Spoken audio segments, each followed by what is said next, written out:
Shalom, selamat pagi, selamat hari Minggu untuk kita semua. Puji nama Tuhan, pada pagi hari ini kita boleh merayakan hari Minggu yang pertama di bulan Agustus. Atas anugerah, kasih sayang, perlindungan, dan penyediaan Tuhan, kita boleh memasuki bulan yang baru.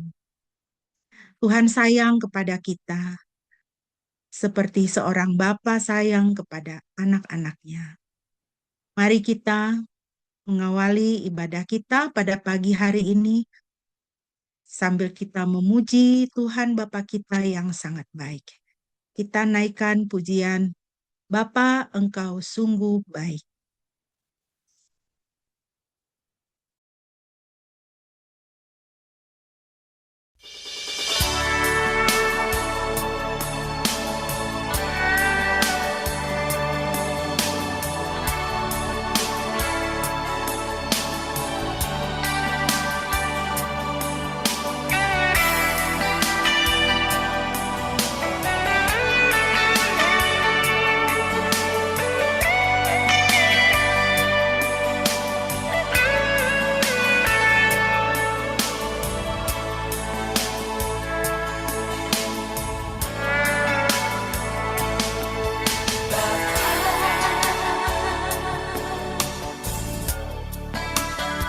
Engkau sungguh baik,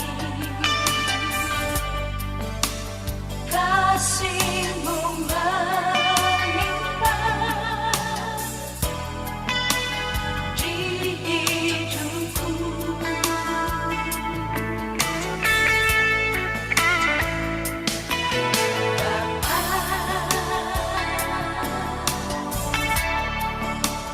Ku berterima kasih berkat-Mu hari ini yang Kau sediakan bagiku. Naikkan syukurku buat hari yang Kau beri. Tak habis-habisnya kasih dan rahmat-Mu, selalu baru dan tak pernah terlambat pertolongan-Mu. Besar setia-Mu di sepanjang hidupku.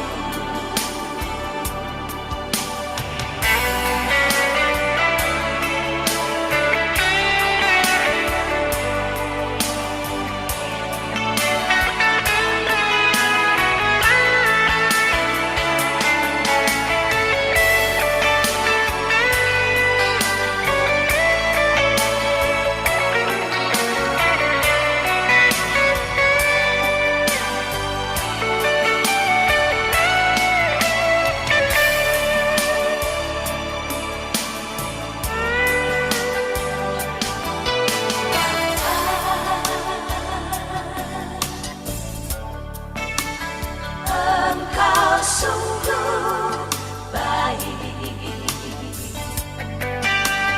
kasih-Mu melimpah di hidupku.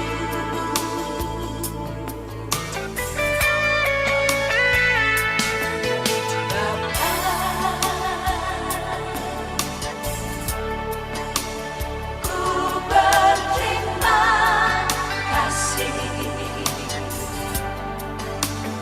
berkat-Mu hari ini yang Kau sediakan bagiku. Naikkan syukurku buat hari yang Kau beri.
Mari jemaat yang dikasihi oleh Tuhan, kita mengarahkan hati kita kepada Tuhan untuk menhabiskan ibadah kita pada pagi ini sambil mengingat bahwa pertolongan kita adalah di dalam nama Yahweh, Elohim Bapa, Elohim Anak, dan Elohim Roh Kudus. Kasih karunia dari Yahweh Bapa kita dan dari Tuhan Yesus Kristus dan persekutuan bersama Roh Kudus menyertai setiap saudara mulai saat ini sampai Tuhan Yesus datang kembali. Haleluya.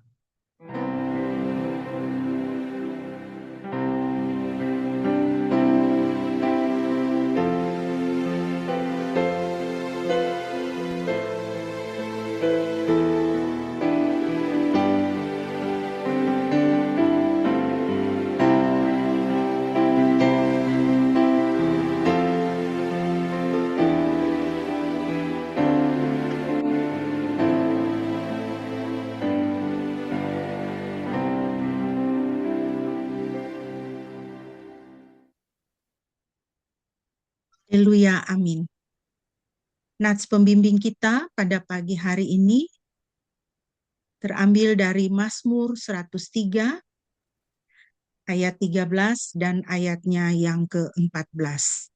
Demikian firman Tuhan.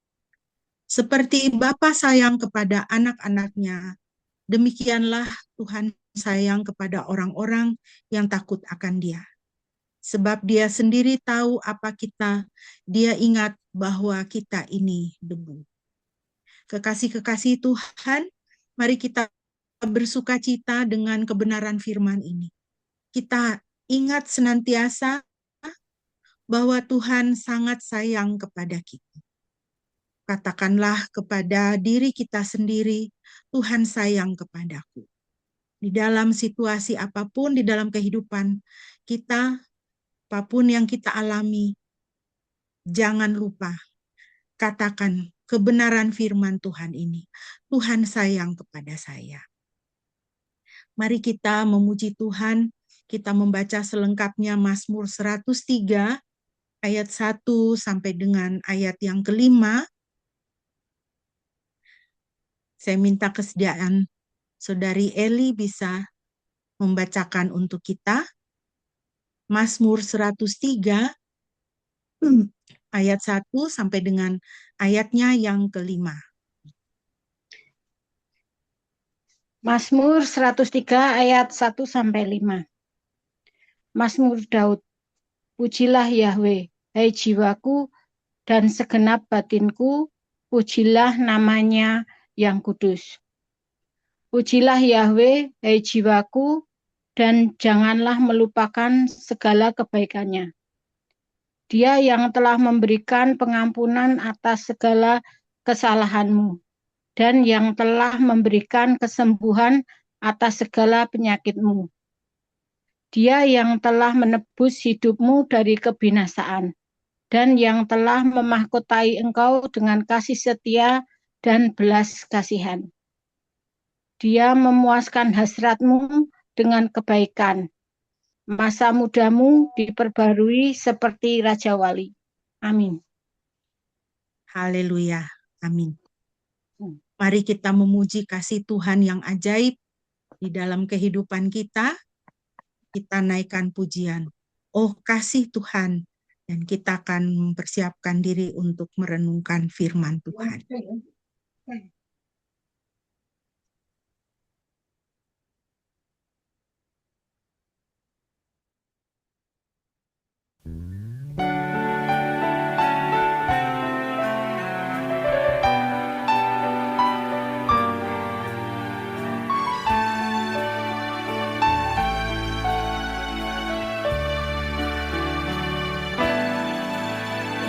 kasih Tuhan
Tuhan sedalam samudra, rohnya pun penyanggaku.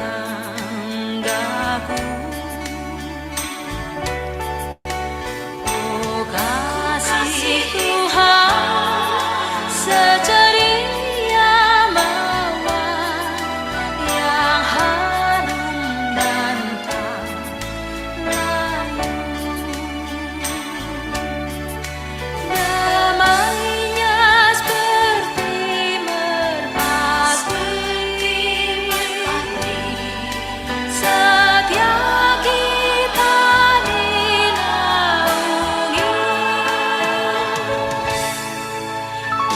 Tuhan ku pegang, hatiku pun senang, sebab ku dikasihi.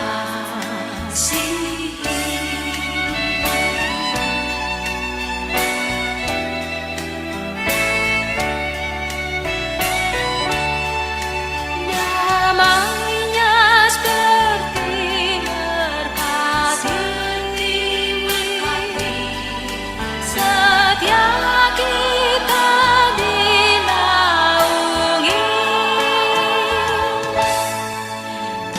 Tuhan ku pegang, hatiku pun senang, sebab ku dikasihi.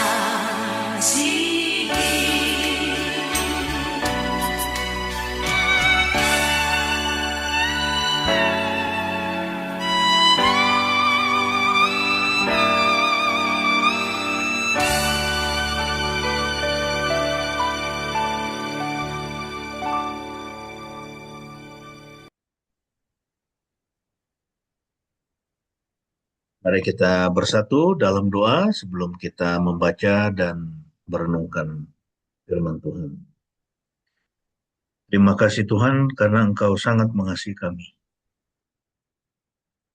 Dan Engkau adalah Bapa kami yang baik. Kami semua adalah anak-anak-Mu. Dan Engkau memberikan kasih-Mu tanpa batas. Seperti seorang Bapa yang mengasihi anak-anaknya.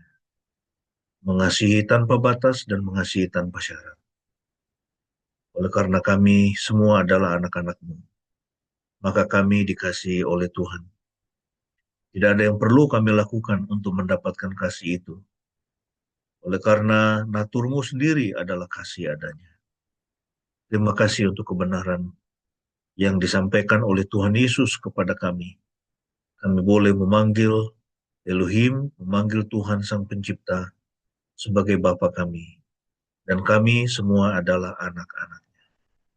Saat ini kami mau mendengar kebenaran firman-Mu. Kiranya Tuhan memberkati waktu ini. Supaya firman yang kami baca dan renungkan benar-benar menguatkan dan membangun relasi kami dengan Tuhan lebih dalam lagi. Dalam nama Tuhan Yesus kami berdoa. Amin. Ya, shalom semua saudara yang dikasihi oleh Tuhan. Selamat pagi. Ya, kita semuanya kiranya dalam keadaan yang baik ya, dalam keadaan yang sehat. Tidak kurang suatu apapun di Tuhan. Pagi ini kita akan bersama-sama membahas ya selama 8 ya sekitar 7-8 pertemuan ke depan. Kita akan membahas doa Bapa kami. Ya, doa Bapa kami yang semua kita sudah tahu isinya ya, tetapi kita akan menggalinya lebih dalam lagi ya. Nah, sebetulnya ini juga dalam rangka ini persiapan ya, karena nanti bulan September ya, ini saya dan tim akan menyampaikan seminar ini juga di Surabaya dan juga di Danau Toba ya. Jadi sebelum disampaikan materi ini kita sampaikan dulu ya, ini kepada jemaat. Nah, kita akan mulai dengan introduksi ya, ini dari doa Bapa kami ini. Dan itu tujuan daripada seminar ini adalah mendalami ya makna terdalam dari doa yang diajarkan oleh Tuhan Yesus sendiri.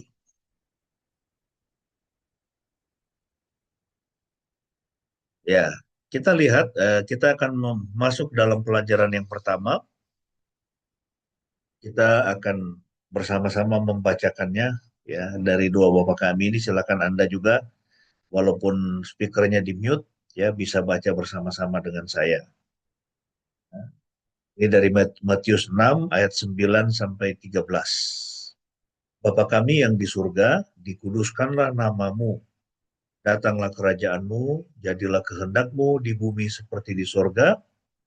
Berikanlah kami pada hari ini makanan kami yang secukupnya, dan ampunilah kami akan kesalahan kami, seperti kami juga mengampuni orang yang bersalah kepada kami. Dan janganlah membawa kami ke dalam pencobaan, tetapi lepaskanlah kami daripada yang jahat, karena Engkaulah yang mempunyai kerajaan dan kuasa dan kemuliaan sampai selama-lamanya. Amin. Ya. Nah, jadi kita semua tahu bahwa doa ini diajarkan oleh Tuhan Yesus ya secara langsung ya kepada para muridnya, yaitu ketika mereka meminta Tuhan Yesus untuk mengajari mereka berdoa. Ya, dan mereka berkata kepada Yesus, Tuhan ajarlah kami berdoa. Ya, lalu kemudian Tuhan Yesus mengajarkan doa Bapa kami ini. Nah, kalau kita perhatikan setiap kata dari doa yang diajarkan oleh Tuhan Yesus mengandung kedalaman makna teologis. Ya, jadi dia sangat dalam secara teologis, juga secara relational, ya dari sisi hubungan, ya relasi, ya yang pagi ini kita akan menggalinya bersama. Nah kita lihat di sini, ya jadi ini kata atau kalimat yang pertama ya Tuhan Yesus itu, ya dia mengadres Bapa itu, ya dengan ya itu Bapa kami, ya dia mengatakan Bapa kami yang di surga. Ya, ini setiap kita ini kan, ya kita ini semua ya itu pasti punya ayah, ya kan? Pasti kita punya bapak. Itu tidak ada orang yang lahir ke dalam dunia ini, ya dia lahir begitu saja, ya kecuali Adam, ya.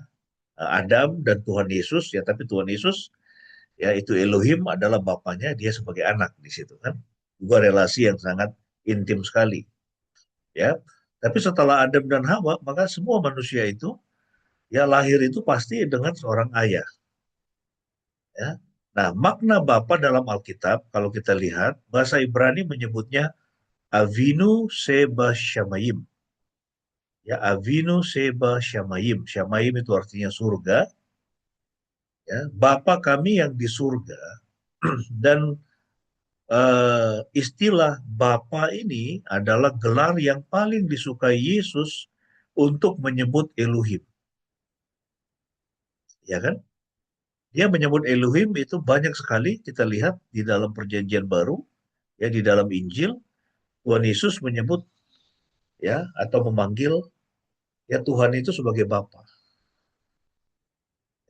Nah, kalau kita perhatikan di dalam Alkitab, gelar Bapa untuk Tuhan itu di dalam Perjanjian Lama muncul 11 kali.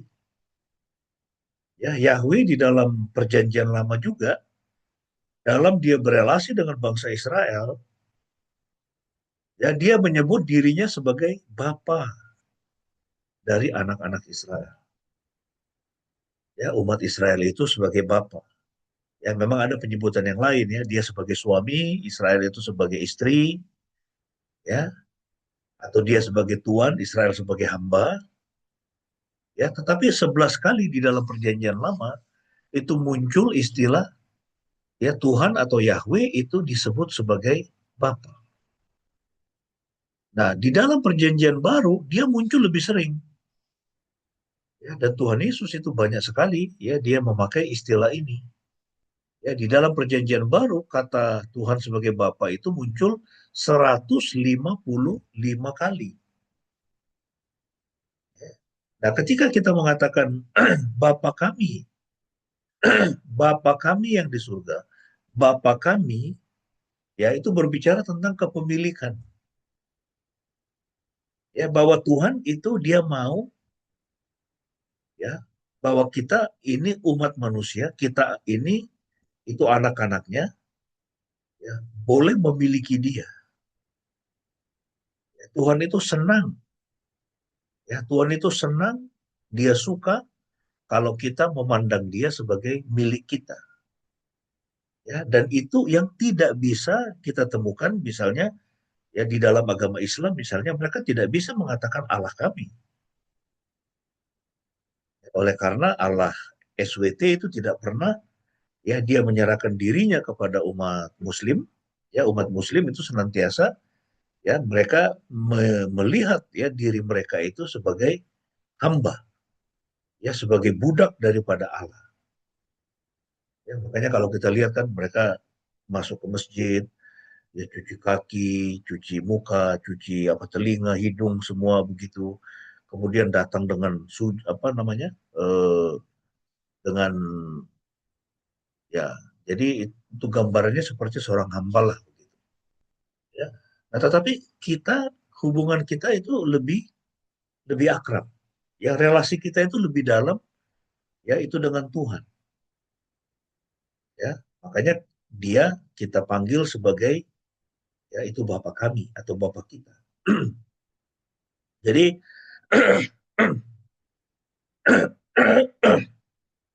intinya di sini adalah datang kepada Tuhan tidak perlu formalitas agama yang kaku. Ya, datang kepada Tuhan tidak perlu formalitas agama yang kaku sama seperti kalau kita bertemu dengan Bapa kita kan. Ya, itu beda dengan kita misalnya ya itu bertemu dengan bupati, gubernur atau diundang presiden misalnya ya dalam satu pertemuan ya formal sekali. Ya, tapi datang kepada Tuhan tidak seperti itu. Ya itu sama seperti kita menemui Bapa kita sendiri. Ya, dan di sini kita diundang menjadi putra-putri dari Tuhan semesta alam. Ya, Bapa kami yang di surga. Nah, di dalam Galatia 4 ayat 7, ya di situ Rasul Paulus dia menulis, "Jadi kamu bukan lagi hamba, melainkan anak." Ya, kita ini bukan lagi hamba, tapi dikatakan kita adalah anak. Kita adalah anak-anak Tuhan. Orang-orang Muslim tidak pernah itu mereka apa namanya bisa menyebut diri mereka sebagai anak-anak Allah, tidak bisa. Ya, mereka menyebut dirinya sebagai hamba-hamba Allah. Ya, tetapi orang-orang Kristen yang di dalam Kristus, ya mereka menyebut diri mereka sebagai ya itu anak Bapa, anak Tuhan, anak Allah. Ya. Dan di sini dikatakan, jikalau kamu anak, maka kamu juga adalah ahli-ahli waris oleh Elohim, ya kan? Ya. Itu orang tua biasanya apa? Ya. Dia kalau menulis wasiat atau menurunkan waris, dia memberikan warisannya kepada siapa? Kepada anak-anaknya. Ya, orang tua yang waras, dia akan memberikan warisannya kepada anak-anaknya. Ya, itu teman saya, itu Tesi, Setia Budi, ya dengan Joshua mereka meninggal tidak punya anak. Ya, tapi saya diinfokan bahwa warisan dia berikan kepada anak perempuan dari adiknya laki-laki yang bernama Beni. Jadi dia punya adik namanya Beni dan Beni itu punya itu anak perempuan ya dan Tesi memberikan warisan dia kepada anak perempuan dari Beni karena dia menganggap itu sebagai anaknya sendiri. Ya, nah juga itu sama seperti Tuhan. Ya karena Tuhan itu adalah Bapa kita, maka Dia menjadikan kita sebagai ahli waris dari kerajaannya, ahli waris dari surga. Ya, Dia menjanjikan surga kepada kita. Dia mewarisi surga kepada kita. Ya, dia mewarisi hidup yang kekal kepada kita di dalam Kristus. Dan kalau dia sudah memberikan yang paling utama, yang paling penting, yang tidak mungkin bisa dicapai, ya, itu diraih oleh siapapun, bahkan termasuk orang yang paling kaya di dunia sekalipun. Ini sekarang siapa? Mungkin Elon Musk kali ya. Ya bahkan seorang Elon Musk, Bill Gates, ya dia tidak bisa membeli surga dengan ya kekayaannya yang begitu besar. Tidak bisa. Nah, tetapi Tuhan mewarisi surga kepada kita, mewarisi hidup yang kekal kepada kita. Ya, dalam dunia ini orang yang paling kaya sekalipun dia tidak akan bisa memberikan warisan hidup kekal kepada siapapun. Tidak bisa, mereka sendiri juga akan mati.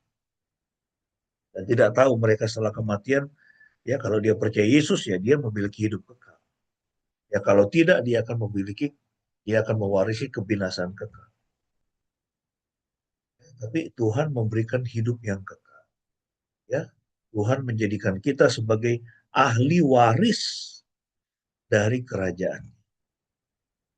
Ya. Ketika kita memanggil Tuhan sebagai Bapa, kita tidak sekedar menggunakan kata sapaan biasa. Ya, kita menyatakan identitas kita sebagai anak-anak Elohim dan sebagai anak kita adalah ahli waris dari segala yang dimiliki Bapa kita di surga. Ini adalah hak istimewa yang luar biasa yang diberikan bukan karena usaha kita, melainkan karena kasih karunia-Nya. Dia memberikan semuanya yang terbaik untuk kita.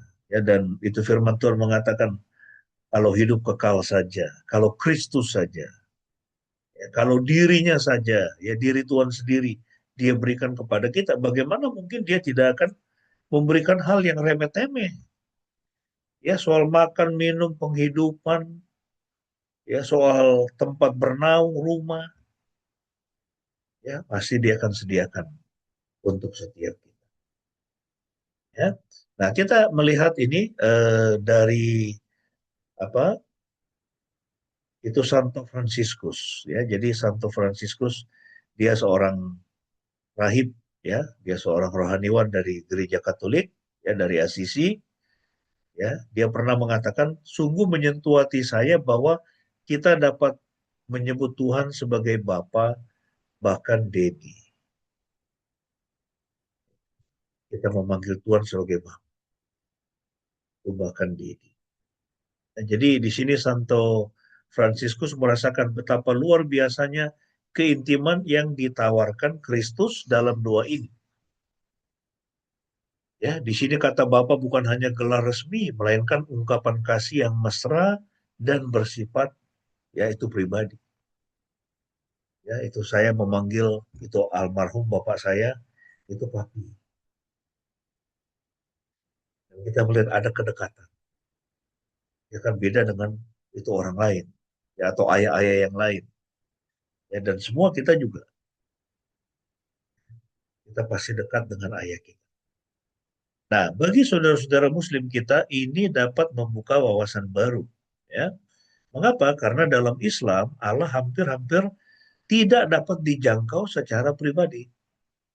Ya, di dalam teologi Islam itu mengajarkan bahwa Allah itu tidak bisa dikenal secara pribadi. Tidak bisa dikenal secara pribadi.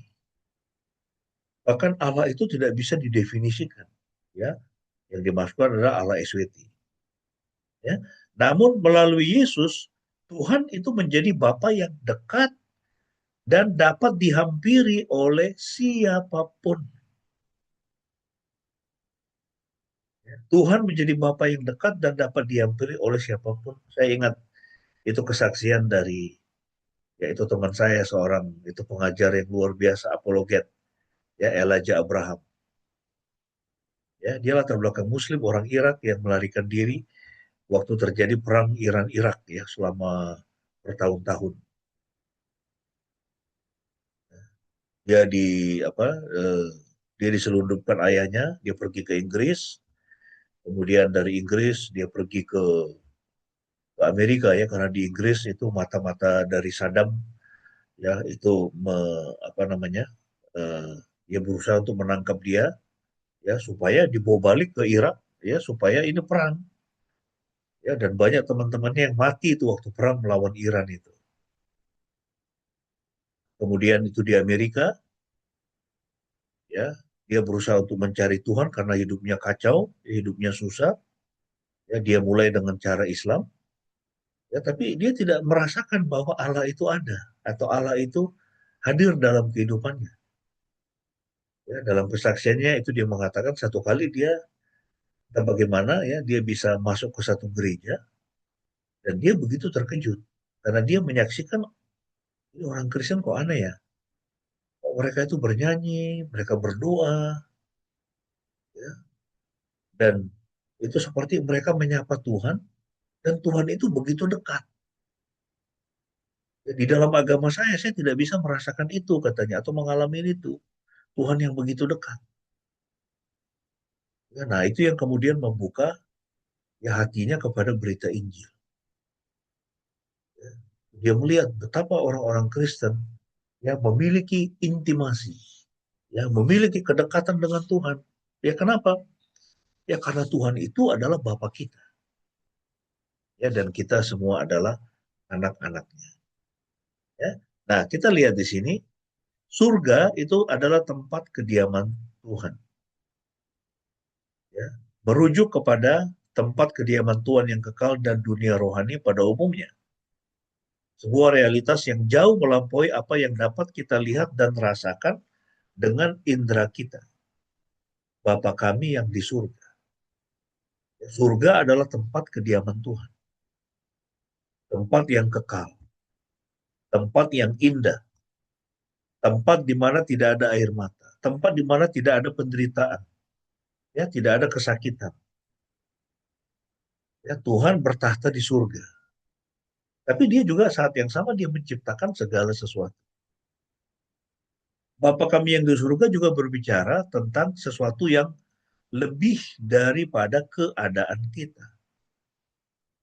Ya, ketika kita mengatakan Bapa kami yang di surga, di sini Tuhan Yesus ingin membebaskan kita dari pikiran yang terbatas. Ya, kita dibatasi dalam dunia ini, ya, dalam tubuh fisik kita dibatasi oleh ruang, waktu, dan materi. Ya, kita serba terbatas. Ya, kita tidak bisa langsung berada di tempat yang lain. Ya, kita dibatasi oleh ruang, waktu, dan materi. Nah, kehidupan jauh lebih besar dari situasi kita saat ini. Ya, Tuhan dan kuasanya jauh lebih besar dari setiap masalah yang kita hadapi. Waktu kita mengatakan Bapa kami yang di surga, Tuhan sedang membawa kita kepada satu keadaan yang lebih daripada keadaan kita. Kemudian, dengan mengatakan Bapa kami yang di surga, maka pandangan kita itu akan semakin diperluas. Ya. Jadi pandangan kita akan semakin diperluas. Ya kan pandangan kita ini kan terbatas. Ya sekali lagi ya, kita manusia dibatasi oleh ruang. Ya saya sekarang ada di dalam satu kamar, mata saya terbatas, ada tembok, ada jendela, ada apa namanya, itu gorden yang menghalangi pandangan saya. Jadi saya hanya bisa itu melihat ya ini di sekitar saya ini hanya ukuran berapa ini, ya ini 3 kali 3. Itu sangat terbatas sekali pandangan saya. Tapi ketika saya mengatakan Bapa kami yang di surga, maka pandangan kita semakin diperluas. Mintalah Tuhan mengampuni kekuranganmu untuk memandang ke depan. Ya, ia mengalihkan pandangan kita dari diri sendiri kepada Tuhan yang berkuasa atas segala sesuatu. Tuhan Yesus mengajar kita menyebut Tuhan sebagai Bapa kita yang di surga, maka saat yang sama dia sedang membawa kita ke sebuah pandangan yang jauh lebih luas, yang jauh lebih jauh, ya, yaitu pandangan yang bersifat supranatural. Di mana kita meyakini bahwa Tuhan itu dia berdaulat, dia berkuasa atas segala sesuatu. Ya, dalam Matius 19 ayat 26, dan di dalam Markus 10 ayat 27. Ya, di situ Tuhan Yesus ya dia memberikan perumpamaan tentang kerajaan surga, itu dikatakan seperti orang yang masuk lubang jarum, unta masuk lubang jarum, dan murid-murid itu kaget, wah kalau gitu bagaimana orang bisa diselamatkan? Ya, itu kan kisah tentang orang muda yang kaya itu kan dia tidak bisa melepaskan kekayaannya.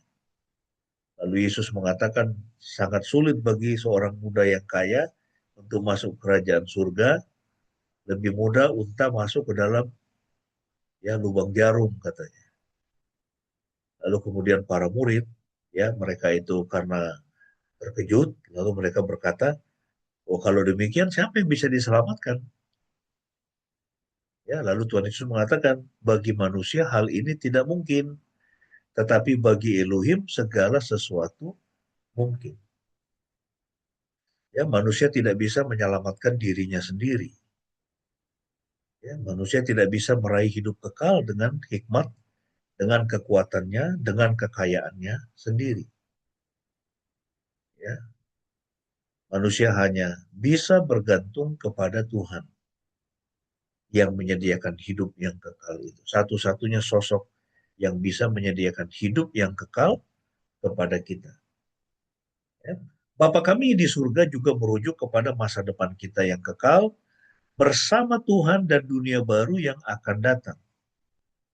Ya. Kata surga di sini bukan hanya tentang sekarang, ya, melainkan tentang janji kekal.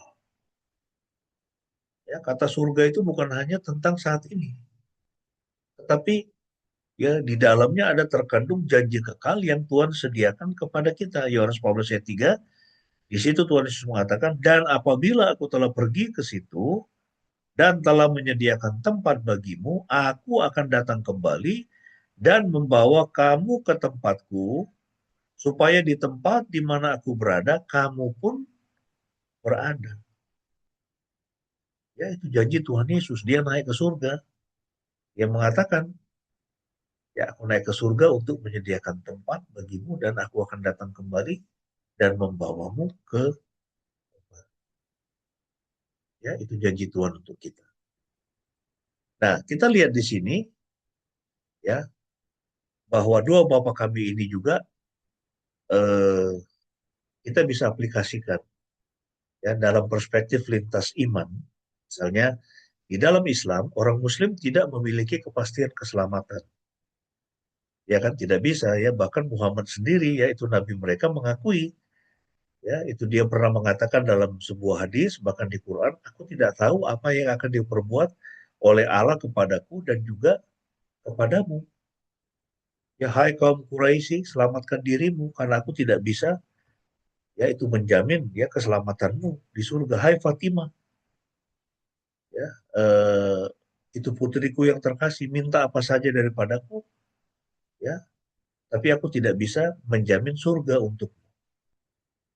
Ya, jadi Muhammad ya itu Nabi Muslim mengakui ia tidak mengetahui apakah ia akan masuk surga atau tidak. Ya, itu dia mengatakan kecuali Allah memberikan rahmatnya kepadaku, aku tidak tahu. Ya, nah di dalam Islam juga Allah digambarkan ya tadi saya sudah jelaskan ya Allah itu jauh dan hampir tidak bisa dijangkau secara pribadi. Nah, tetapi saat yang sama ya di dalam Al-Quran ada kesaksian tentang Isa Al-Masih. Ya, Al-Quran menyaksikan Isa ya, jadi Isa itu adalah Yesus versi Muslim, ya Yesus versi Quran mereka menyebutnya Isa Al-Masih. Ya, Quran sendiri bersaksi bahwa Isa atau Yesus itu dia saat ini ada di surga. Allah mengangkatnya ke surga. Ya, orang Muslim tidak percaya bahwa Isa itu atau Yesus disalib, tapi mereka percaya bahwa Isa atau Yesus versi Islam saat ini ada di surga di sisi Allah. Bahkan mereka percaya ia akan datang kembali sebagai Mesias di masa depan. Ya, nah jadi kita bisa memakai ini untuk percakapan yang bersahabat ya dengan saudara-saudara Muslim kita. Ya. Nah sekarang mari kita melihat ya itu kata Bapa kami ya dalam dimensi komunitas. Ya, Bapa kami. Ya, kata kami di sini bukan sesuatu yang bersifat kebetulan. Ya, Yesus dengan sengaja mengajarkan doa ini dalam bentuk jamak kami. Ya, bukan Bapa saya, ya, tapi Bapa kami, ya, bukan tunggal. Jadi ini mengungkapkan dua dimensi iman yang tidak terpisahkan. Ya. Jadi penyebutan Bapa kami itu secara vertikal itu merujuk kepada hubungan kita secara pribadi dengan Tuhan sebagai Bapa yang mengasihi dan memelihara kita.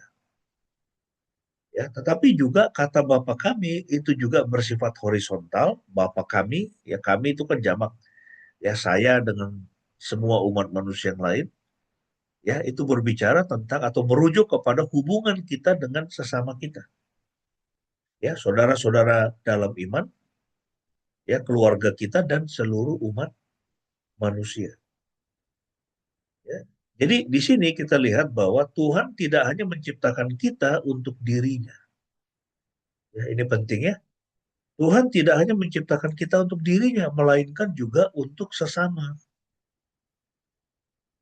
Ya, Tuhan menciptakan kita untuk sesama kita. Makanya ketika Tuhan menjanjikan berkat kepada Abraham, dia mengatakan, Abraham pergi tinggalkan ya negerimu, tinggalkan rumah bapamu ke negeri yang akan kutunjukkan.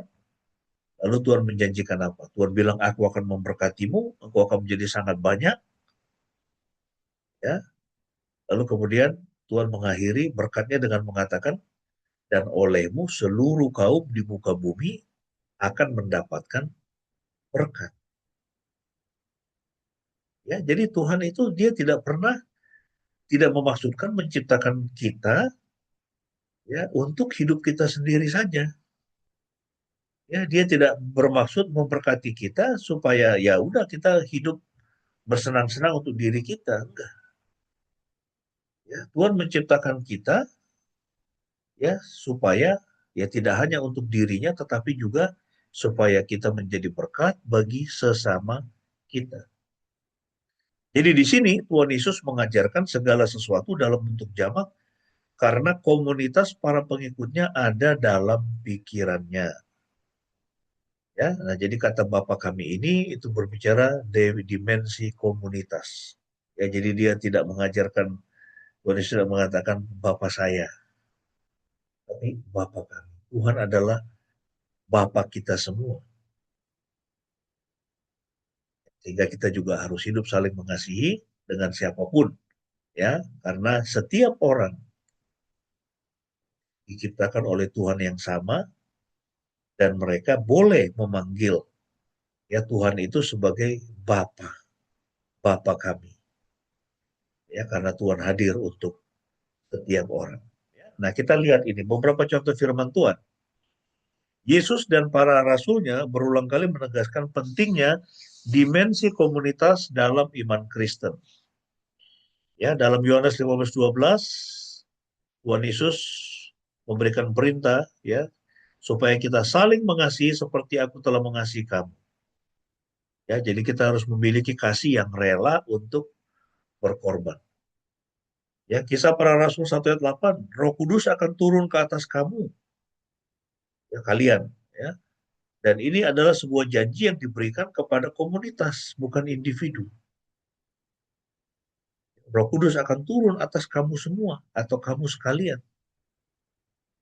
Yohanes 17 ayat 23, Yesus berkata, jika kamu menjadi satu, dunia akan tahu bahwa Bapa telah mengutus aku. Ya, jadi ini berbicara kesatuan sebagai sebuah kesaksian. Ya, Tuhan mau kita bersatu walaupun ya kita punya karakter dan pemikiran yang berbeda-beda, ya tetapi Tuhan mau kita bersatu dalam sebuah keluarga itu kan macam-macam. Ya kan karakternya macam-macam. Ya interestnya juga, ya itu kesukaannya itu juga macam-macam. Ya, maunya macam-macam. Nah, tetapi ini bagaimana dalam sebuah keluarga kita bisa bersatu. Kita bisa tetap saling mengasihi.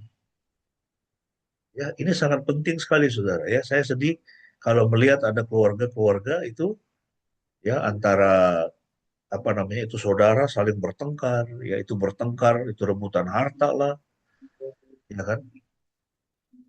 Bahkan sampai ke pengadilan, ada yang seperti itu. Ya, keluar dari perut ibu yang sama, tetapi berkelahi soal harta warisan. Itu menyedihkan. Ya, nah Tuhan itu tidak mau kita itu memiliki sikap yang seperti itu.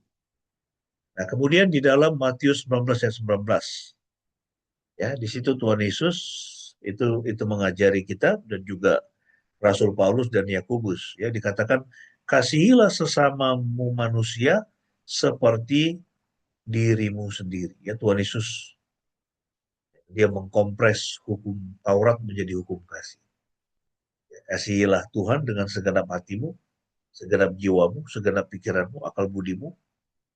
Kemudian dia mengatakan kasihlah sesamamu manusia seperti engkau mengasihi dirimu sendiri. Ya, nah, jadi saudara, kata Bapa kami di sini itu mengandung dimensi komunitas.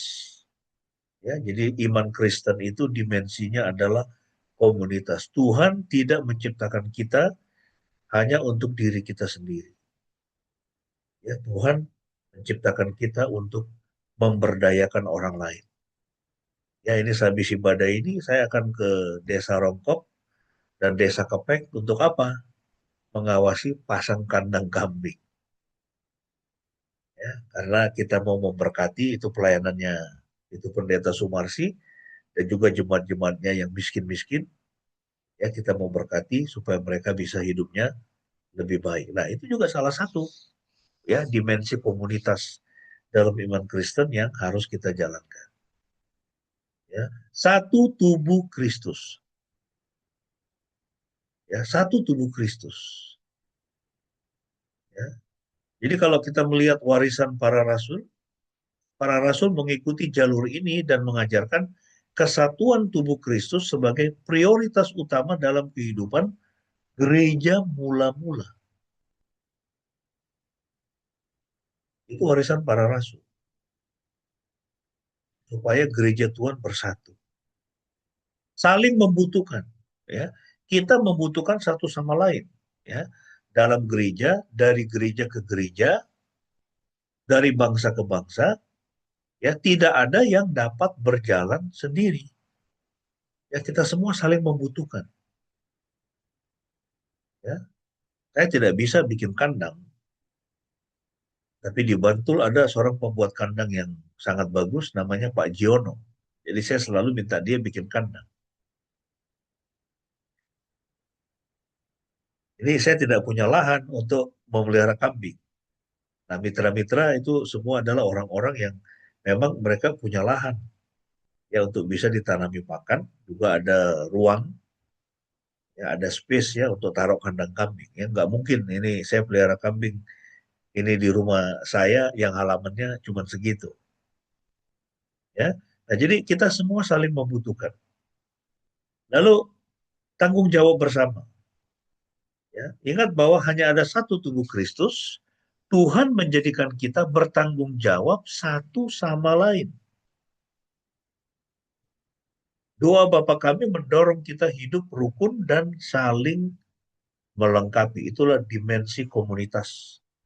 Ya, ketika Tuhan mengajari kita berdoa, kita mengatakan, Bapa kami yang di surga. Saat yang sama Tuhan mau kita untuk ingat dengan saudara-saudara kita. Ya, saudara kita yang menderita, saudara-saudara kita yang membutuhkan, yang berkekurangan. Itu begitu banyak. Ya, apalagi sekarang ini ya, cari kerja susah, ya kan? Nah, Tuhan mau kita untuk memperhatikan. Perbedaan yang melengkapi. Kita sering berpikir perbedaan membuat segalanya rumit. Namun sebenarnya kita dapat belajar untuk saling melengkapi dan melayani ya justru melalui perbedaan-perbedaan itu. Ya, seperti dalam sebuah tim sepak bola, kita membutuhkan jenis pemain yang berbeda agar dapat menang bersama. Ya, tidak semua bisa menjadi penyerang, tidak semua bisa menjadi kiper. Ya, jadi ingat sekali lagi dimensi komunitas dari kalimat Bapa kami yang di surga Ya, itu juga berbicara tentang perbedaan yang melengkapi. Kita dengan sesama kita itu beda-beda. Ya, saya dengan saudara saya itu beda-beda. Ya kan? Keinginannya beda-beda, karakternya, skillnya beda-beda. Ya, kami di tim pelayanan bersama di BTM, di EVC juga itu beda-beda. Ya. Nah, dan kita harus bisa bekerja bersama untuk saling melengkapi. Ya, di dalam kisah para rasul 2 itu kita melihat bagaimana orang-orang percaya mereka tetap bersama-sama di dalam satu roh. Roma 12 ayat 9 sampai 10. Kasih harus tulus ikhlas. Ya, saling mengasihi satu sama lain, saling menghormati, melampaui dirimu sendiri. Ya, jadi di sini ada prinsip kebersamaan. Ya, berbeda bukan berarti bertentangan. Berbeda bukan berarti bertentangan. Kelemahan yang satu dilengkapi dengan kekuatan yang lain. Ya, saya tidak bisa bikin kandang. Pak Jiono bisa bikin kandang. Ya, tapi saya bisa memanage. Ya, ini bagaimana ini supaya ya, ini perkambingan ini kambing-kambingnya bisa jadi banyak, ya kan? Dan sekarang kambingnya banyak banget. Ya, hari Minggu besok kita berencana mau potong mungkin 2-3 ekor ya, saking banyaknya. Kandangnya penuh, makin lama makin penuh terus. Ya, bangun kandang terus. Ya, itu mitra-mitra kita itu ada yang dia sangat bagus dalam hal apa? Penggemukan. Ada yang bagus dalam hal breeding. Ya, di tempat dia itu kambing melahirkan terus gitu. Ya, nah jadi skillnya macam-macam. Ya, berbeda bukan berarti bertentangan. Kelemahan yang satu dilengkapi dengan kekuatan yang lain. Nah, kita harus bisa temukan itu. Ya, kasih yang tulus melampaui perbedaan. Ya. Dan ingat bahwa komunitas yang kuat itu dimulai dari keluarga. Ya, kiranya semua kita di sini kita memiliki keluarga-keluarga yang kuat. Ya, itu keluarga yang kuat, ya, yang bersatu, ya, yang kompak, ya. Itu karena firman Tuhan mengatakan itu di mana ada persatuan, ya, di mana ada kebersamaan, maka berkat Tuhan akan dicurahkan di tempat itu. Itu juga sama ya dalam sebuah negara. Kalau negara itu bersatu, ya maka Tuhan juga akan mencukupkan, ya Tuhan akan memberkati negara atau bangsa itu. Nah, sekarang kita melihat ya ini sebuah kesaksian dari luar angkasa. Ya, ini yang diseringkan oleh James Irwin, astronom Amerika Serikat. Ya, dia mengatakan di bulan saya merasakan kehadiran Tuhan yang kuat dan merasakan Roh Kudus begitu dekat seperti yang belum pernah saya alami sebelumnya. Hal itu sangat menakjubkan. Sejak itu saya berdoa. Ini James Irwin, dia salah satu dari 12 manusia yang pernah berjalan di bulan. Ya. Di tengah keluasan semesta yang tak terbayangkan, ya alam semesta ini kan begitu luas ya. Kita ini itu seperti apa namanya debu. Bahkan kita lebih kecil dari debu ya di alam semesta ini. Saking luasnya alam semesta ini. Ya, di tengah keluasan semesta yang tak terbayangkan, James Irwin, ia justru menemukan bukan kekosongan, melainkan kehadiran Tuhan yang nyata dan luar biasa dekat. Ya, Bapa kami yang di surga bukan ungkapan kosong, melainkan sebuah kenyataan, realitas yang dapat dialami oleh siapapun yang membuka hatinya. Ini luar biasa ya, di alam semesta, di bulan, dia merasakan Tuhan itu begitu dekat. Seperti belum pernah saya alami katanya. Hal itu sangat menakjubkan. Sejak itu saya berdoa ya. Ini James Irwin. Ya. Nah, ini satu lagi untuk teman muslim kita. Ya, kita bisa katakan kepadanya bahwa ya Anda dapat menghampiri Tuhan dengan cara yang sederhana dan tanpa rasa takut. Ya, dengan mengetahui bahwa jika Anda mempercayainya, ia menerima dan mengasihi Anda sebagai anak-anaknya. Ya kan dalam teologianya teman-teman muslim kita itu, ya mereka berbuat baik Itu tujuannya apa? Supaya dia bisa earn salvation, dia bisa mendapatkan keselamatan, dia bisa mendapatkan surga. Mudah-mudahan Allah menerima saya. Makanya orang-orang Muslim itu sangat takut dengan kematian. Dan mereka berusaha untuk berbuat baik. Dan tujuan apa? Supaya saya bisa mendapatkan surga. Ya, nah kalau kita anak-anak Tuhan, kita berbuat baik bukan supaya kita mendapatkan surga. Ya, kita tahu kita sudah mendapatkan surga. Ya, kita berbuat baik itu oleh karena Tuhan perintahkan kita untuk menjadi berkat bagi sesama kita. Ya, buah-buah dari keselamatan, buah-buah dari hidup kekal dan kepastian masuk surga itulah yang mendorong kita untuk berbuat baik, bukan supaya kita mendapatkan keselamatan. Ya, dan kita juga bisa menghampiri Tuhan tanpa rasa takut. Nah, kabar baik untuk semua. Bagi orang Kristen, oleh Roh Kudus kita dapat mengetahui bahwa kita adalah anak-anaknya dan bahwa kita memiliki hidup kekal. Bukan karena usaha atau prestasi kita sendiri. Ya. Tuhan memberikannya oleh karena kasih karunia, karena Yesus telah membayar harga tertinggi dengan darah dan nyawanya sekali untuk selamanya untuk kita semua. Ya, anugerah keselamatan diberikan itu dengan cuma-cuma. Ya, tidak ada yang bisa kita lakukan untuk mendapatkan itu.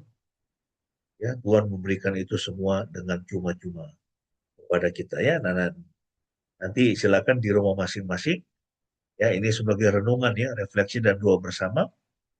Ya, mari kita merespon firman Tuhan hari ini dengan hati terbuka. Ya, nanti silakan di rumah masing-masing. Ya, Anda bisa berdoa dalam kelompok kecil. Ya, saling mendoakan dan menyembah Tuhan karena melalui Kristus Ia adalah Bapa kita yang penuh kasih. Ya, kemudian kita bisa mengundang Yesus masuk ke dalam hidup kita. Dan kalau ada di antara kita yang belum pernah menyerahkan hidup kita kepada Tuhan, inilah saatnya ya menyerahkan hidup kepada Tuhan. Ya, Tuhan Yesus mengatakan Markus 1:15-18. Waktunya telah genap, kerajaan Elohim sudah dekat, bertobatlah dan percayalah kepada Injil. Ya, seperti Simon dan Andreas yang segera meninggalkan jalannya dan mengikut dia. Jadi kalau Tuhan panggil kita untuk mengikut dia hari ini, ya kita ikut dia hari ini. Ya, jangan tunggu besok. Ya, ketaatan itu sangat penting ya di hadapan Tuhan. Ya, ini sebagai penutup. Mari mendekat kepada Tuhan. Yakobus 4 ayat 8.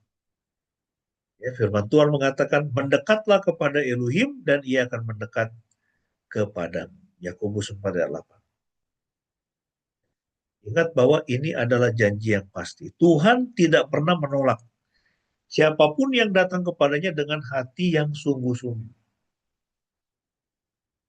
Ya, ini sama seperti itu Bapak kita ya. Dia tidak akan menolak kita. Bapak yang normal. Ya, saya bicara Bapak manusia yang normal.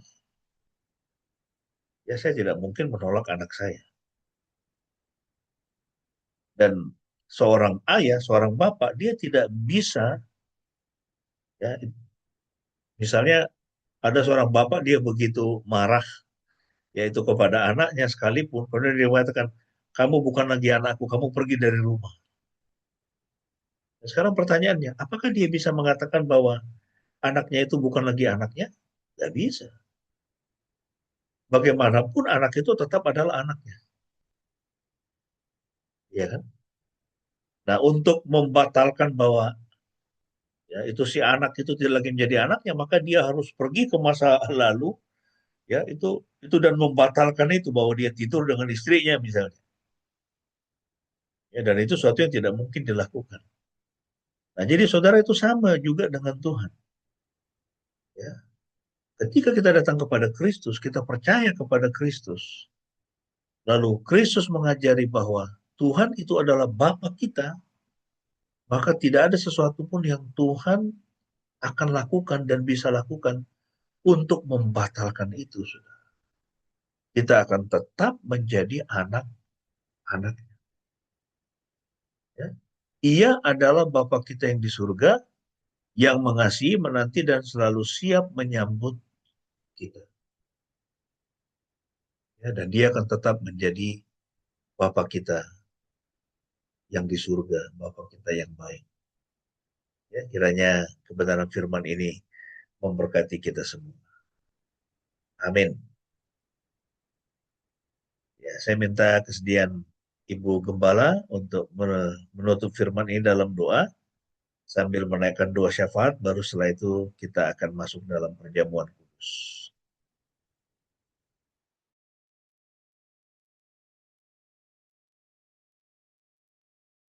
Mari kita berdoa. Bapa, terima kasih Tuhan untuk kasih sayang Tuhan di dalam kehidupan kami. Terima kasih kami dapat membaca di dalam firman-Mu, di dalam Alkitab yang kami pegang, bahwa Engkau menyatakan diri-Mu sebagai Bapa kepada kami, melalui Yesus Kristus Tuhan dan Juru Selamat. Tuhan semesta alam adalah Bapa kami. Dan Engkau menyatakan kasih-Mu sebagai Bapa di dalam memelihara kehidupan kami. Terima kasih Tuhan. Hati kami dipenuhi dengan ucapan syukur. Mengetahui bahwa di dalam perjalanan kami di bumi ini, kami memiliki seorang Bapa, Bapa surgawi. Tuhan, kami menghampiri tahta-Mu Bapa pada pagi hari ini. Dengan penuh kerendahan hati, kami mohon pertolongan Tuhan untuk kami mengingat kasih sayang Bapa, kasih sayang Tuhan Bapa kepada kami. Dan kami mohon Tuhan, penuhilah hati kami dengan hati Bapa yang penuh kasih. Pada pagi hari ini kami mau melepaskan pengampunan kepada bapak-bapak kami yang ada di bumi, bapak-bapak biologis kami, yang mungkin telah menanamkan kepahitan di dalam hati anak-anak. Kami mau mengampuni para bapak kami, para ayah kami di bumi ini. Kami mengampuni karena Tuhan adalah Bapa kami. Dan itulah yang Tuhan Bapa kehendaki untuk kami lakukan sebagai anak-anak. Kami mau mengampuni para ayah kami di bumi.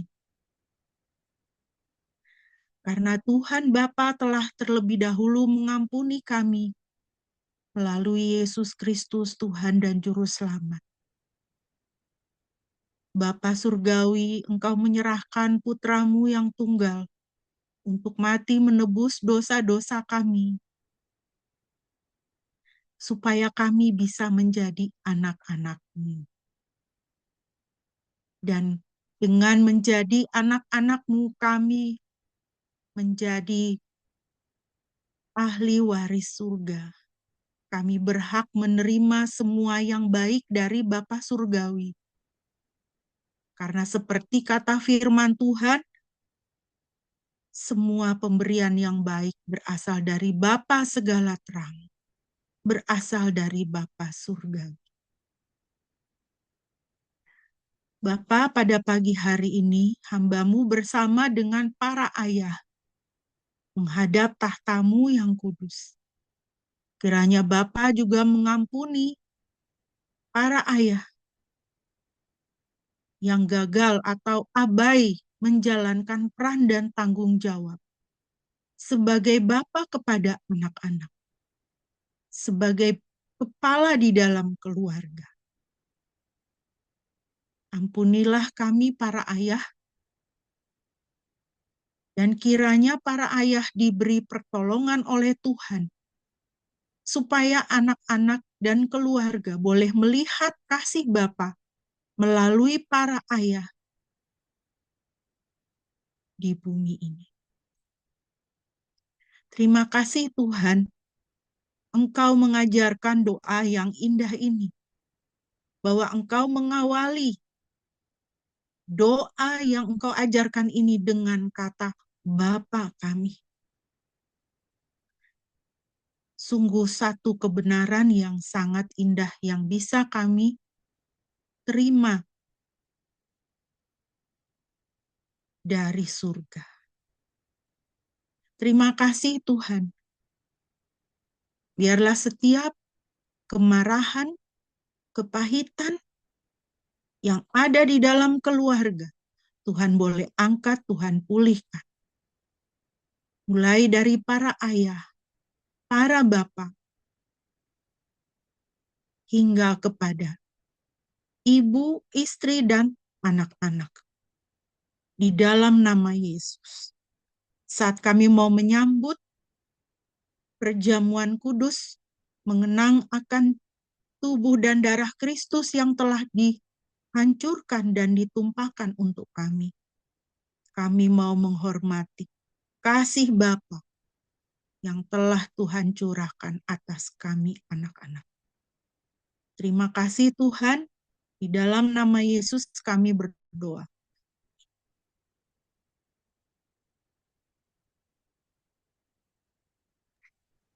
Amin.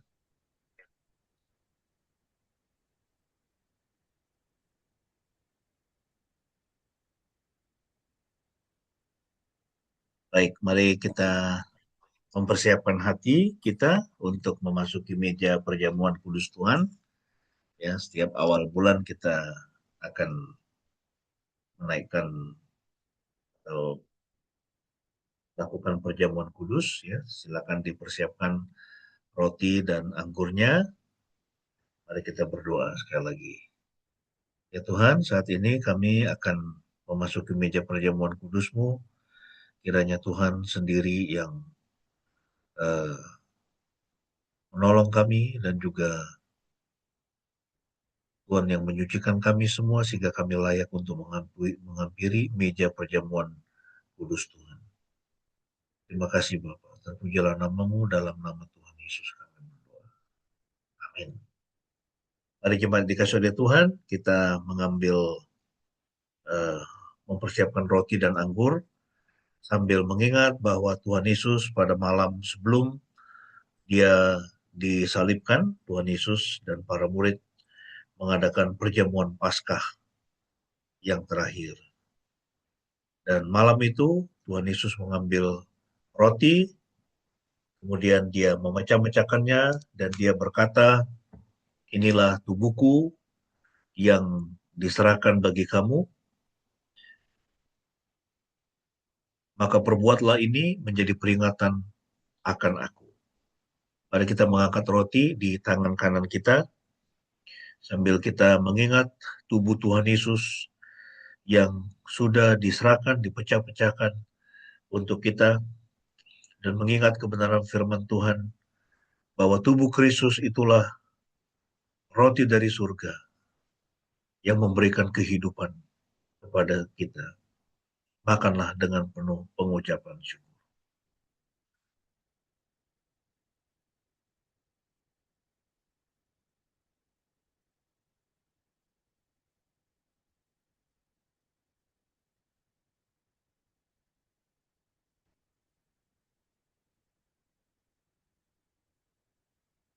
Kemudian Tuhan Yesus mengambil satu cawan yang berisi anggur, dan Dia berkata, inilah darah perjanjian yang ditumpahkan untuk penebusan dosa. Perbuatlah ini menjadi peringatan akan aku. Mari kita mengangkat anggur di tangan kanan kita, mengucap syukur untuk darah Tuhan Yesus yang sudah diserahkan bagi setiap kita. Minumlah dengan penuh pengucapan syukur.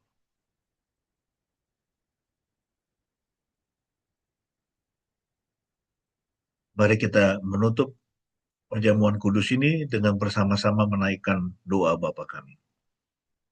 Bapa kami yang di surga, dikuduskanlah nama-Mu, Datanglah kerajaan-Mu, jadilah kehendak-Mu di bumi seperti di surga.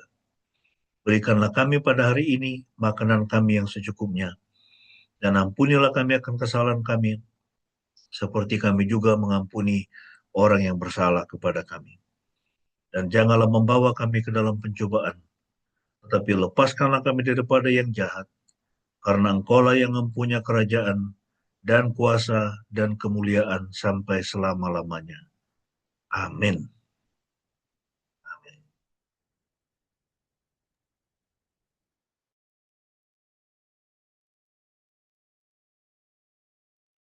Mari kekasih-kekasih Tuhan, bersama-sama kita akan mengucapkan pengakuan iman kita di hadapan Tuhan dan di hadapan sesama bersama gereja sepanjang segala abad. Marilah kita berkata demikian. Aku percaya kepada Elohim Bapa yang Maha Kuasa, Khalik langit dan bumi, dan kepada Yesus Kristus, anaknya yang tunggal Tuhan kita, yang dikandung dari Roh Kudus, lahir dari anak darah Maria, yang menderita sengsara di bawah pemerintahan Pontius Pilatus, disalibkan, mati, dan dikuburkan, turun ke dalam kerajaan maut. Pada hari yang ketiga bangkit pula dari antara orang mati, naik ke surga, duduk di sebelah kanan Elohim, Bapa yang Maha Kuasa. Dan dari sana ia akan datang untuk menghakimi orang yang hidup dan yang mati. Aku percaya kepada Roh Kudus, gereja yang kudus dan persekutuan orang kudus, pengampunan dosa, kebangkitan tubuh dan hidup yang kekal. Amin. Kita akan mengakhiri ibadah kita pada pagi hari ini, dan sebelum kita akan menutup dengan doa berkat, mari kita kembali memuji Tuhan dari Kidung Jemaat 413, dan sebagai doa kita mohon pimpinan Tuhan dalam kehidupan kita.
Mari jemaat yang dikasihi oleh Tuhan, Maka sekarang pulanglah dan jadikan Tuhan sebagai Bapa kita yang di surga, Bapa kami yang di surga, dan meyakini bahwa Dia akan memelihara hidup kita sampai selama-lamanya. Sekarang arahkanlah hatimu kepada Tuhan dan terimalah berkat-Nya. Yahweh memberkati engkau dan memelihara engkau. Yahweh membuat wajahnya bersinar atasmu dan memberi engkau anugerah. Yahweh mengarahkan wajahnya kepadamu dan memberi engkau damai sejahtera. Pujilah Halik semesta.